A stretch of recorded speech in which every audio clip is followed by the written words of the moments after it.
Hey everyone, Steven here again with another video on ChatGPT and how it can help you and your business become more efficient and effective. If you haven't already, make sure you subscribe to the channel, leave a like down on the video, and let us know what videos we're missing that you want to see and how ChatGPT can help you and your business succeed and become more efficient and beat out the competition. We've talked about a bunch of different things. We've talked about ergonomics. We've talked about job applications. We talked about marketing. We talked about social media. We talked about even how to get a raise. One of the things that we haven't talked about yet so far is how do you deal with an annoying boss? Well, let's be honest. We've all worked for a bunch of different employers throughout our time, especially when you're growing up and you might be jumping from job to job, especially those early jobs. You might not always have the best boss. And so how do you deal with, a less than ideal boss, or how do you deal with an annoying boss? That's something that ChatGPT can help you out in giving you tips and tricks on how to manage through a situation where you might like the company that you're working for, but you might not like your direct supervisor. So the command can be really simple.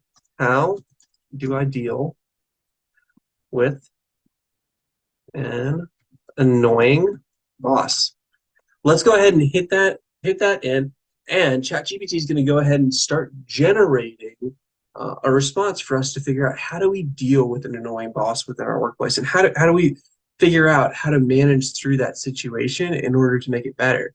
Because being transparent, no matter where you're going to go, there's going to be people at your organization that you're not going to see eye to eye with. And that's okay. That diversity in thought and that diversity in how you approach problems can be some of the best thing for the organization to strive and succeed. We just have to figure out how do we work with each other and manage through these situations where we might not like each other, we might think the other person's annoying. So I think the first one that it starts out with, empathy and understanding, that's a great place. Remember that your boss is a human too. They have to deal with pressure and expectations that you're not aware of. Understanding their perspective can sometimes make their behavior more bearable. So remember, you might not have full visibility. Rarely does any one person have the full story of what's going on. And so always remember that just like you work there, your boss works there too and has expectations just like you do. Effective communication, I think that's another great thing. That's one thing where it's easier to stay quiet than it is to speak up and have open conversations. But having those conversations are where understanding drives from. So initiate a conversation about your concerns in a constructive manner. It's possible your boss may not even be aware their behavior is problematic. Choose a time where you think they'll be most reciprocated to the approach, the subject, in a non-confrontational way. If you have like a regular weekly meeting with your boss, which I highly recommend for anyone out here, if you're a manager or you're just an employee, or not just an employee, but you're an employee, it's really recommended that you try and set up time with your direct supervisor on a weekly or bi-weekly or monthly basis to just do a check-in, see how things are going. It's been one of the greatest tools to be able to drive success. Seek feedback. Sometimes you might be the one misinterpreting their actions. Ask for feedback. Don't just assume that you're right 100% of the time. We're all human. We're all capable of making mistakes. Seek feedback to see if there's some place that you can have some self-reflection to improve yourself.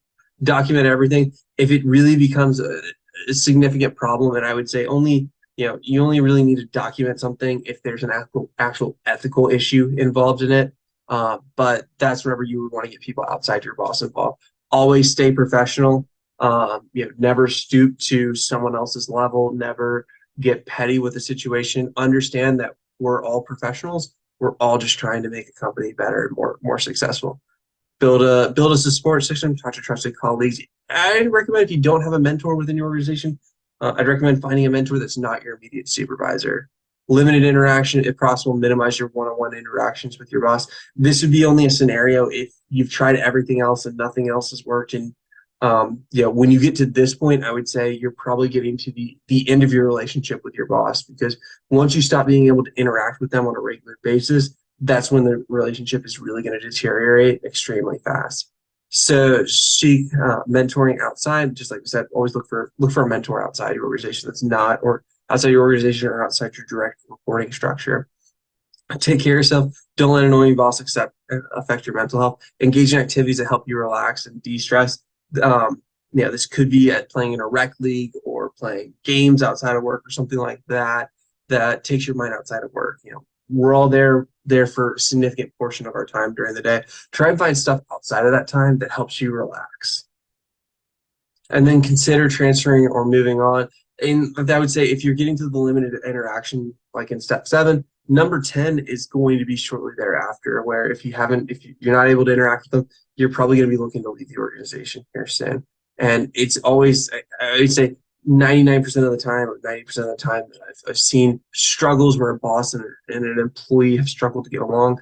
It could have been resolved early on by one of the first couple of steps here. And seek HR's advice. Your HR representative is there to deal with conflicts within the workplace. And so they're trained. They've been around. They've seen this. They've seen how it plays out. And so don't hesitate to reach out to one of them and ask them for advice on how you deal with the situation. Remember, everyone's tolerance level and situation is different. What's merely annoying for one person might be intolerable for another. Assess the situation to decide what strategy or combination of strategies is going to work best for you. I think that's great advice right there. Is we're not all the exact same. We don't take everything the exact same. We all have different experiences that make us respond in different ways. So just be cautious and always, look to self-reflect. Look to see, is there ways that what you can do to change the situation in order to improve your overall process. So I appreciate it. Thanks for taking the time to listen to us talk about ways that ChatGPT can help you manage through and understand how to deal with an annoying boss. Stay tuned for some more videos that we have coming out here shortly. Thanks. Bye.